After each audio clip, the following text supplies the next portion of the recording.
Good afternoon, I'm Malcolm Jordan and this is your Midday News Fix for Friday the 29th of September.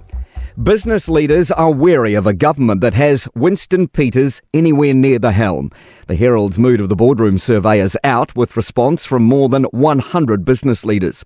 84% see a National and ACT partnership as the best coalition for business, but with New Zealand First in the mix, it dropped to 5%.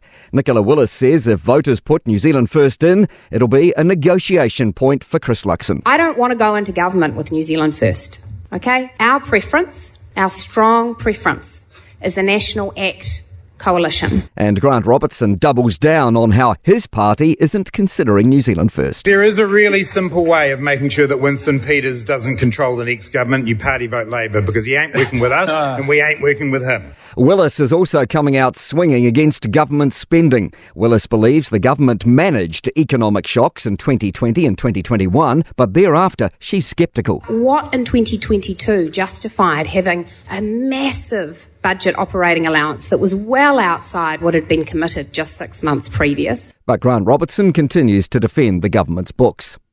ACT says the public should have a say on the scope of the inquiry into our COVID response. The Royal Commission of Inquiry will look at lessons learned and its impacts, including flow-ons for mental health and business. David Seymour cites the Herald's Mood of the Boardroom survey on spending. 78% of business leaders see controlling government spending and debt as a high priority. Labour's social development pledge to voters includes indexing benefits to average wages and keeping super at 65. Spokesperson Carmel Sepuloni says they're committed to increasing incomes and lifting children out of poverty. Here's political reporter Sophie Trigger. Labor wants to index abatement thresholds to minimum wage increases, meaning a sole parent can take up extra part-time work without affecting their benefit. It's also promising to boost the in-work tax credit by $25 a week and make the Apprenticeship Boost initiative permanent. Sepuloni criticised what's on offer from the opposition, saying welfare's about more than numbers, it's people's lives.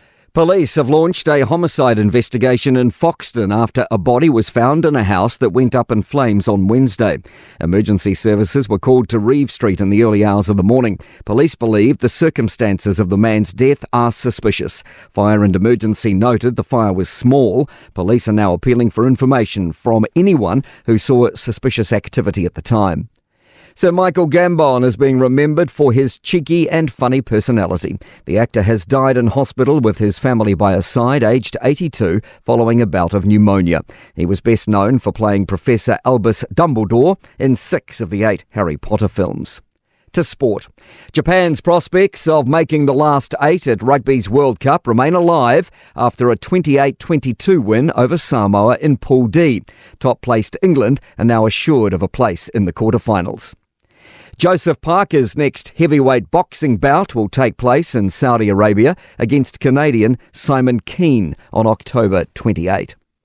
Europe have brought together Fleetwood and Mac, Tommy Fleetwood and Rory McIlroy for tonight's opening round of foursomes at golf's Ryder Cup in Rome against the United States, Xander Schauffele and Patrick Cantlay. I'm Malcolm Jordan. That's your latest news fix. We'll be back with the next update at 5 p.m. from the Newstalk ZB newsroom.